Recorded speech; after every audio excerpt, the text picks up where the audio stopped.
Celeb Savant is a career retrospective type interview focusing on singers, actors, and industry experts. Join Barrett Edelstein now as he dives into the entertainment world.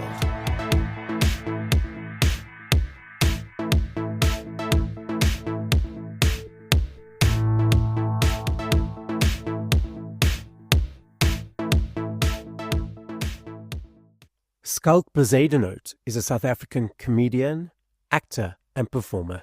It was obvious to Schalk's parents that he would study drama, and to help numb the pain they sent him away to study at the University of Cape Town. While studying in Cape Town, Schalk quickly grew dissatisfied with watching Suits on repeat in his single bed. His drama degree was still 4 years away, but he needed a creative outlet now, so he started doing stand-up comedy in April 2011. On stage, Schalk is fun and energetic and appeals to all.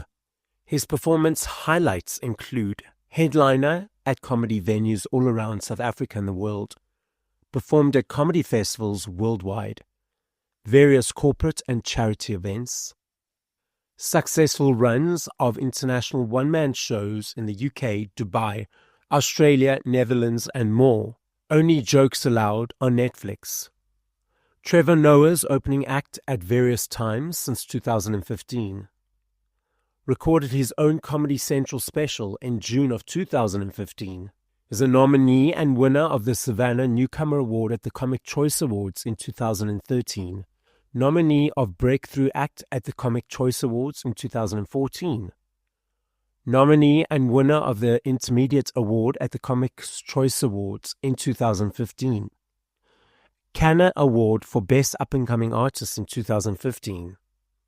Nominee of 2016 Fleur Cap for Most Promising Student. Nominee of Comic of the Year at the Comics Choice Awards in 2023. His one-man shows include Second Language, Skulky, Keeping Up, Schalk Bezuidenhout Levendig, Snoersin, and many more. His film and television appearances include playing the role of Danny in Hotel on CakeNet from 2017 to 2022, the leading role in Canary in 2018, support role in New Material in 2021, host of Op My Eish in 2022, and many more. Up next on Celeb Savant, discussing his journey in the entertainment and comedic world and his latest lead role in the romantic comedy in the Showmax original film Soos Pynappel Op Pizza, is Schalk Bezuidenhout. Where do we find you in the world and how are you doing? How's it, man? I'm in my house in Belito at the moment. I very, very rarely get to be here. Because I'm always like traveling abroad or in South Africa. So nice to be home. Behind my camera that you can't see right now, my two dogs going absolutely insane. They are a handful, but it's nice to see them. For the listener who thinks that this life is so glamorous, which it is to a certain degree, but it is tiring living out of a suitcase, correct? Yeah, dude. I mean, I would say it's glamorous when you get to Trevor Noah, Beyonce level. Yeah. Sure, of course. Like, because then you are only flying business class and private. I mean, if you look at Taylor Swift, yeah, she's only staying in the ultra executive suites of the best hotels. So yes, that is glamorous. But I mean, on the level that me and most of the people in the industry operate, look, don't get me wrong. Like, we're not, I'm not staying like in motels with the cockroaches. But I'm flying economy. I always find it so funny on international flights. Because you like walk through business to get to your CP in economy. And then like when people recognize me who are in business, they're always like, oh, why aren't you in business? Because they can't fathom, if you are in a movie, you are like rich and famous. And I'm like, guys, you are comparing it to Hollywood, which is not the same. Like, I promise you, the movie stars in South Africa, we are not flying business. We are very much economy passengers. So yeah, like in that regard, it's not glamorous at all. I mean, it's a lot of just waiting. You like wait for your Uber, then you like wait in the Uber to get to the airport, then you get to the airport, then you wait to check in your bag, then you wait at the security, and yeah, once again, like all the things that make you not wait, you need the big bucks. But like, look, I would say I'm like middle tier. Like I'm fly economy, but I've got lounge access. Like I'm in the lounge. Yes.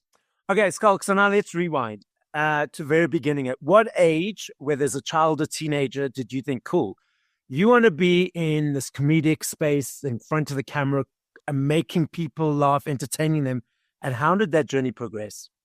I'd say probably 8 is a safe, yeah.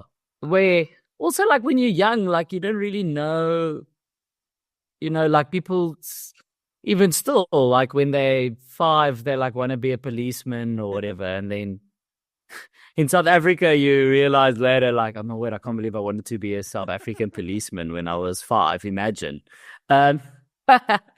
Especially when I love Jim Carrey, all the Ace Ventura movies. And like, yeah, that's what I wanted to do, like make people laugh in movies and stuff.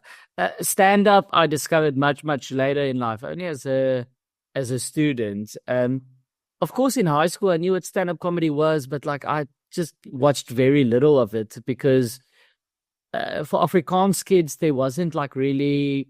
We weren't really exposed to also like, every generation and every culture has those DVDs that does the rounds when they are like in high school. And for me and my peers, I would say like the DVDs that were doing the rounds were like Casper Freeze DVDs, which was way more like, it wasn't just straight stand-up. He was doing like songs and cabaret, and it was like more of like a show. It wasn't just stand up. And yeah, because I can't sing or don't have like musical ability, I was kind of like, I don't know about that, even though I absolutely like idolized him. So yeah, my focus was more always, I would say, like comedic acting, and then like through pursuing that, kind of stand up came into my life.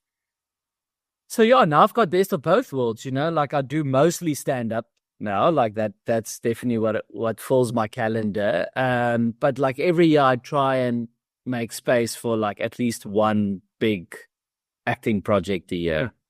When you realized that the comedic or stage comedy did not have to include the cabaret, the dance, and the singing, was that a surprise? And then did you take naturally to it, or was it a long time for you to feel comfortable on the stage? I always, I think, felt comfortable on a stage. I wasn't surprised that it didn't have to include singing and stuff, because like I knew Trevor Noah, and you'd seen clips, Yeah. But once again, I just like, it's clips that you see in very low quality on someone's cell phone, on someone's like BlackBerry at school. It's hardly anything. So yeah, I started it more as a hobby because I didn't get into the degree I wanted to get in first, which is a theatre and performance acting degree at UCT. So I had this random, very general BA year, like random subjects just to fill my, roster. Stuff that I was not really interested in. It was just to, yeah. So I had this random first year where I was doing like English, which I later replaced with Afrikaans because I was like, why am I doing English? It's not like school where now I have to do English. Like if I don't have to do English, I'd rather do Afrikaans. Film and media studies, which also was more like the behind the scenes of film and media, which I'm not interested in. I think sociology was subject which I cannot for the life of me tell you what was happening there. And then what it was even about, that really don't remember. And then drama. Drama was the only thing I was interested in. So I had to choose 3 other things that. And then I started stand up because I was good at like finishing my projects as soon as I got them. So I really spent a lot of time watching Suits, to be honest, in my room in Race. And then I got the opportunity to do stand up, and I was like, yo, why not? Jeez, I'm sitting in the room half the time.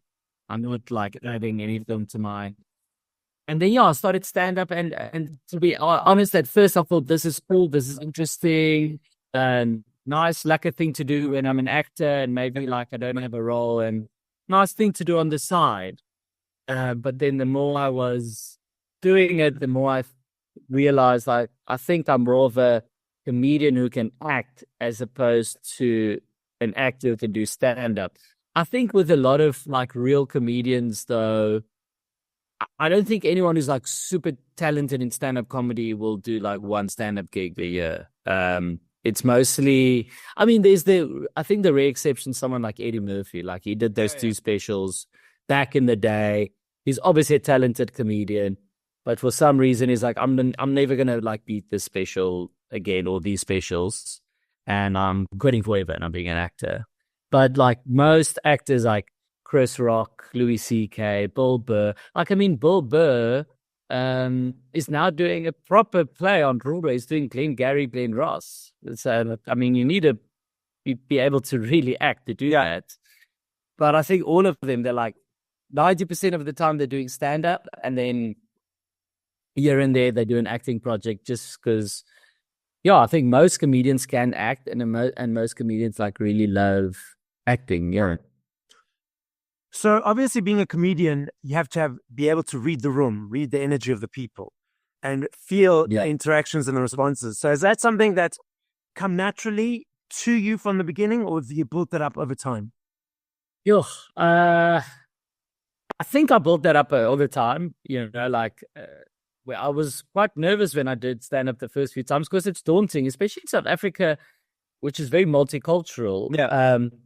Like I'm a white Afrikaans South African. Now you get up in a room where, like, let's say in Braamfontein, where people are your age, but no one is firstly white, never mind Afrikaans. And you're there like just complete fish out of water. It's very intimidating. A lot of audiences have that kind of, if you are not the same as them race-wise, culturally, they have this kind of attitude of like, okay, like, let's see what you can do, bro, like, make us laugh. So, and then I would just like do my set. But also, like, you don't really have a choice because you only have that set at that time. Like at the beginning, you'd only have those 5 minutes, and that's your repertoire. Obviously, the more material you start writing and the more stage time you get, the more you can be like, oh, okay, maybe this joke won't work. Let me try this one, blah, blah, blah. But that only comes with experience. And I always like get people who message me, hey, I want to do stand-up. Can you help me? Can you mentor me? And I'm like, no one can mentor you. Like you are your own mentor. The audience kind of coach you in a way, because they teach you to be a better comedian normally from not laughing, unfortunately. Like I remember like when I started out, there was this one comedian who always would say, if you had like a really good gig and you come off stage and you're like a young comedian, you're like on top of the world, and you're like, yes, you're like, I'm the shit. And then he would always go like, yeah, I mean, cool, you had fun, but you didn't learn anything. His opinion was that a good gig, you don't learn anything. It's just fun. And then if you had like a really tough one, like that almost would excite him. And you're like, and then he's like, that was, then he'd come up to you and then you're like, no, I don't, that was a shit gig. And he's like, oh, but you learned from that. And you walked off stage a better comedian, I promise you that.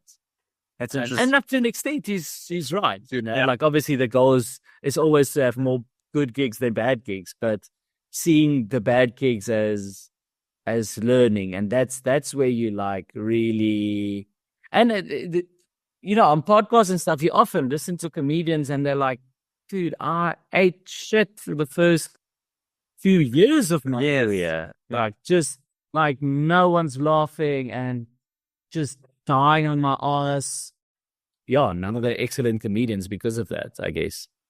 For you, the difference of being part of a repertoire of comedians doing sets after each other compared to doing your own show, a preference for either? You enjoy both, and how do you attack or approach each of those different scenarios? Yeah, so I would say I guess my own show is nicer or better because the audience can feel you. So as soon as you walk on stage, they already look, you can't serve them up cock. Like it still needs to be funny. Yeah. Yeah, my audience, they hold me to the quality, I must say. And I think I'd like to think that my shows are normally of quite like a high standard. So I always have to at least match the show before. Yeah, people aren't shy to be like, I enjoyed the last show more. But I mean, at the end of the day, still, they're on your side. You walk on, they're really like, we are here for you. You don't have to convince us that you're funny. We know you're funny. We just came to laugh. Where a lineup, often, not everyone on the lineup is, in the audience is there for you. They maybe came to watch someone else on the lineup, or just because they saw advertised comedy shows, especially when I perform overseas. Look, I like the challenge, but then you first have to win them over before you can start having fun. So there, if you have a 10-minute set, the first 5 minutes is just like being like, hey guys, this is me. Please like me, basically. And then once you've got them on your side, then you can start having fun. Obviously, after one-man show, if everyone's like, we loved it. Yeah, it's lekker, but you're like, yeah, but you already walked in here being a fan of mine. So I didn't do that much. I just, gave you some new jokes. But it's very fulfilling if you, like, especially when I perform in Australia and like walk on stage and do my 10 minutes, and then people afterwards say like, oh, loved it, or I love you, or you were my favorite on the lineup, because then it's like, wow, I really like won this person. I took them from not knowing me at all, and in 10 minutes, I took them from not only knowing me, but like converting them to a fan. And now, if I come back and do a one-man show, they probably will come watch. For your shows, what motivates your routine? How long do you prep to create that routine? Let's dive into the behind the scenes of before you getting onto that stage. Yeah, man. So I don't sit, and I think very few comedians do, but you never really sit and write. You don't go, okay, today I'm going to write an hour. It's often, just as you move through life, you are constantly making notes and creating and often also you leave it to lastminute.com and you're like, I've done this before where I'm driving to Cape Town for the show, like with my dogs in the car, and I'm like, the show's in 2 days, and I've got like loose structure and loose bits, but like I don't have the show really. And then you like you just like driving radio off, just thinking of jokes. But yeah, so a lot of my jokes are with life things. So if a lot is happening in my life, then generally you will write a lot of material. If it's like not that busy, then you'll probably write less. End of last year, I got divorced. So in like a short amount of time, it was like a lot of material, because every day it's like, now this is happening between me and my first wife. And then it's like, and now my friends are saying this. So there's like a lot going on, and just all of it had the potential to be material. So then, for example, like I think I managed to come up with a lot of content, and a lot of it is still in the form of notes on my phone. It's not necessarily full jokes. But I would say then in like the space of a month and a half, I did write a lot. Even though I wasn't in a funny mind space, it's just like, that's what you learn as a comedian, the skill to be able to go, let me just write this down. Later, when I'm in a better mind space, I can come back to this and make it funny and turn it into a joke. This is just a note to remember what happened. Okay. So, like, for example, like, I was crying in the woolies.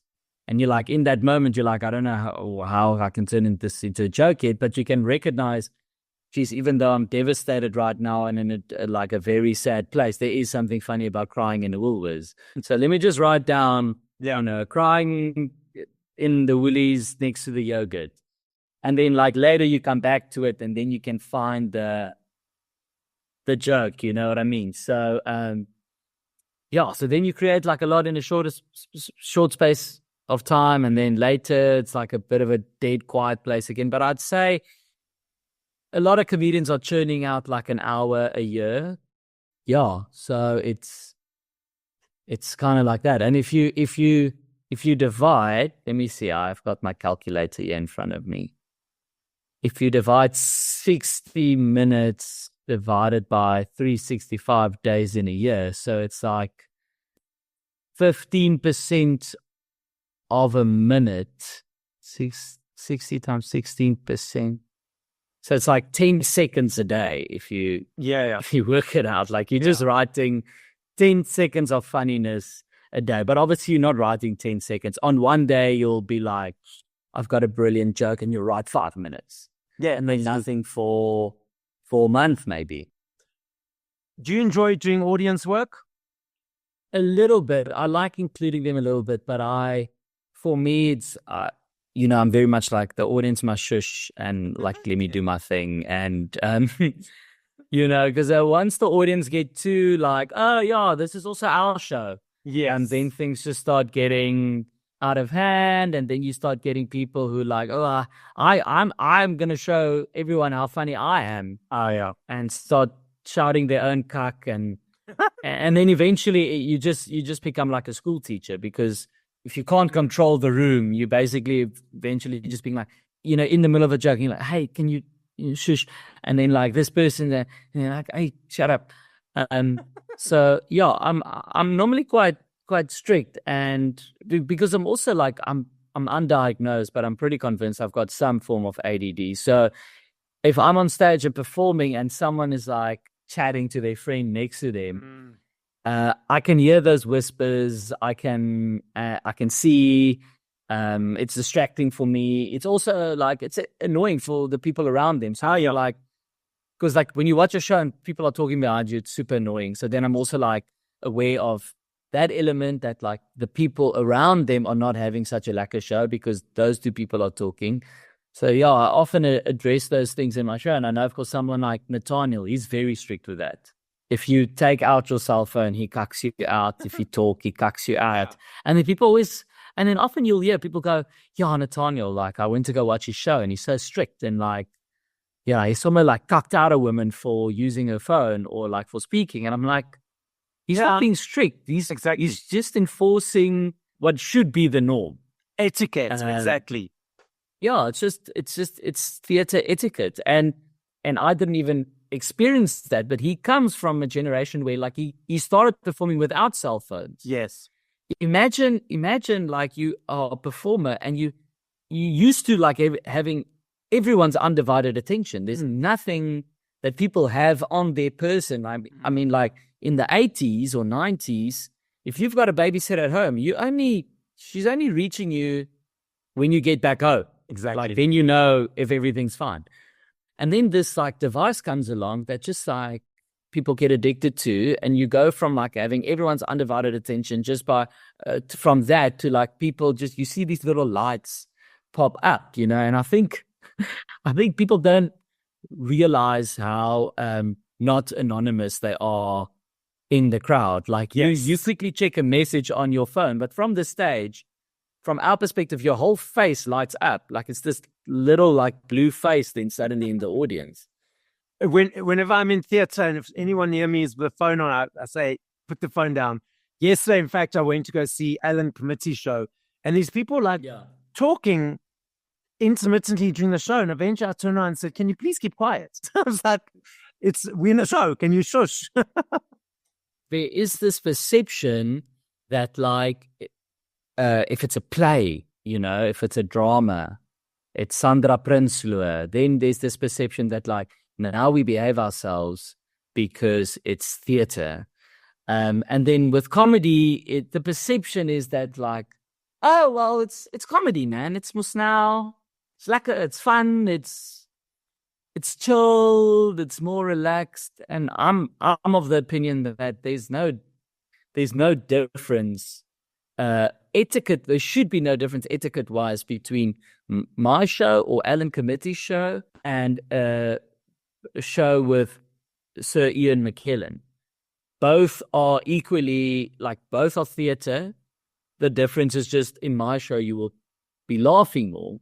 But, like, it doesn't mean that because I'm a stand-up and I'm not playing a character and I'm telling real stories from my life, that you should now be, like, fucking pissed and, like, drank too much before and, like, talking to your friends and, like, tapping them on the shoulder and going, hey man, you do that. You always do that, man.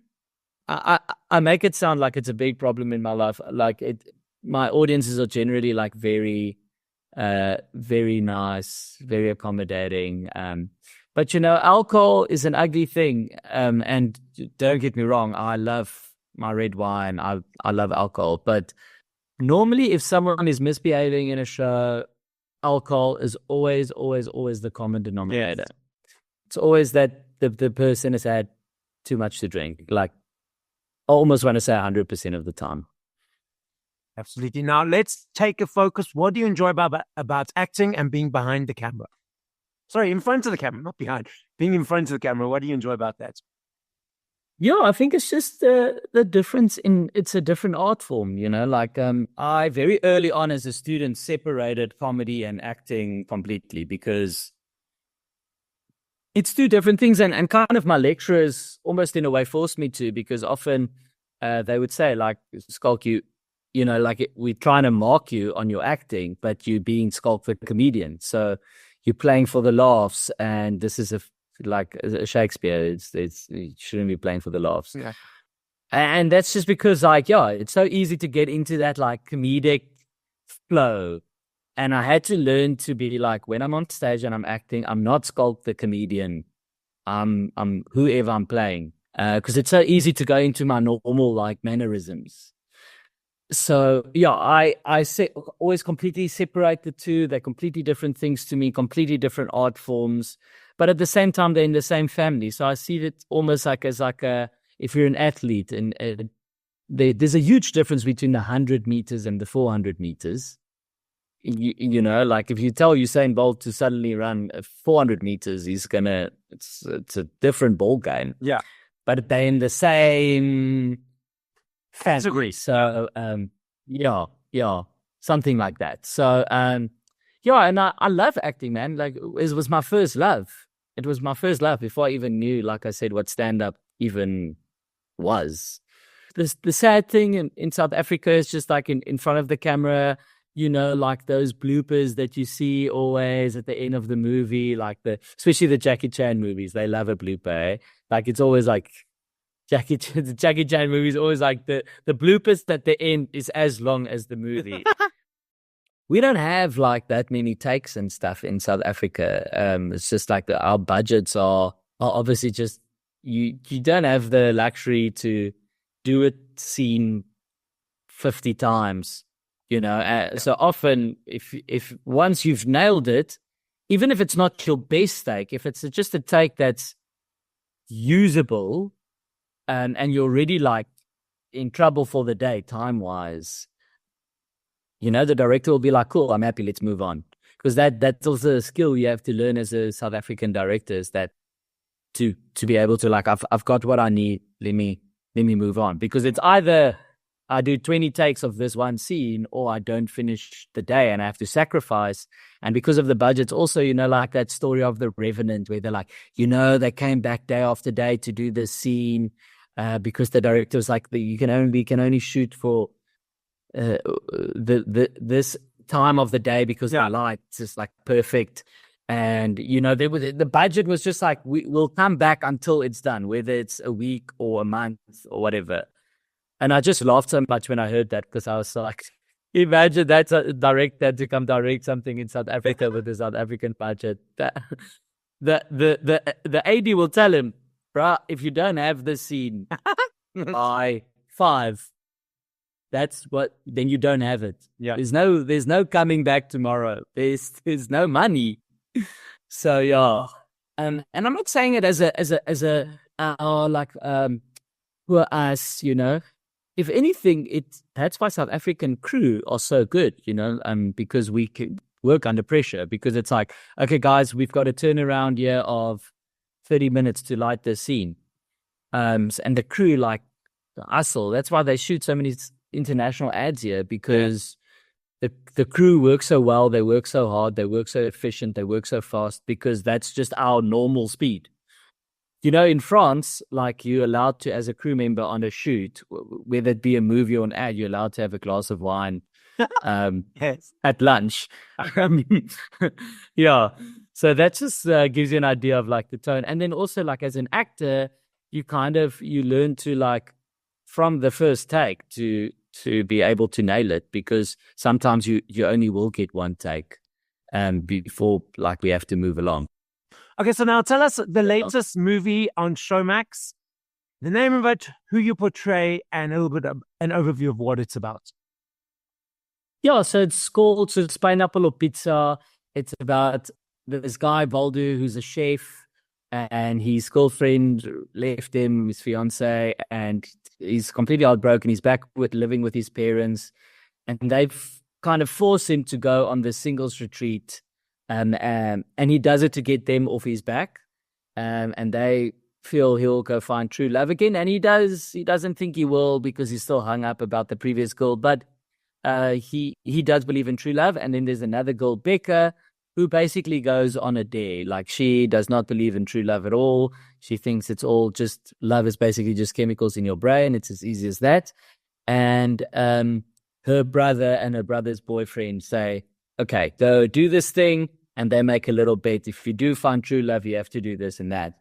So immediately, like with most rom-coms, obviously they hate each other at first, because they've got such varying degrees, varying ideas of love. And then, it develops from there. But it was really nice, also really nice to shoot in an ensemble. We were like a big ensemble, you know, because it's the retreat with a lot of people. And often, like, once again, with South African budgets and stuff, the writers tend to not write ensemble scenes, because it's more actors that you have to get, it's bigger scenes and stuff. But if you're clever about how you shoot and how you direct and stuff, it can work. So, you know, for that reason, a lot of South African movies will just be the two main characters that you see all the time, which can also get a bit boring, because it's like other characters color in the world Exactly in which the story takes place. So it was nice to be in an ensemble cast as well, and just open up the world a little bit, because we had we mostly in one location all the time, so that makes it easier. But yeah, I only watched it also for the first time on Valentine's Day when it came out. I sat here on my couch with a glass of wine and like opened my laptop and watched it. And it's very easy watching. It's just like a movie that you watch on the couch, you know, with a glass of wine. Yep. It's and it's like a little bit on the raunchy side. I would have actually liked to, if we could, push the raunchiness even more.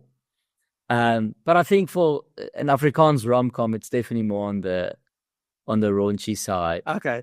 And yeah, it's very cute. You know, even at the end, I was like, "Oh, that's cute." Okay. Even though I knew it was going to happen. Yeah. Oh, that's nice. So, Schalk, the podcast is listened to throughout the world. As a final message, what would you like to say? Well, I do travel all over the world with my comedy, so please follow me on social media. Just keep an eye. I might be performing, and you know, it's so hard with social media, because like the algorithm puts everything down. So especially if you're not paying, you're not paying to say watch me in Adelaide. Yeah. And now if you post watch me in Adelaide, the algorithm is just going to push that down. So often, you know, I will do a show where I'm like, I'm coming to Adelaide, I'm coming to Adelaide, I'm coming to Adelaide, like every day, like please, Adelaide, how's it? I'm coming. And then a week later, I'll always get a message being like, when you coming to Adelaide?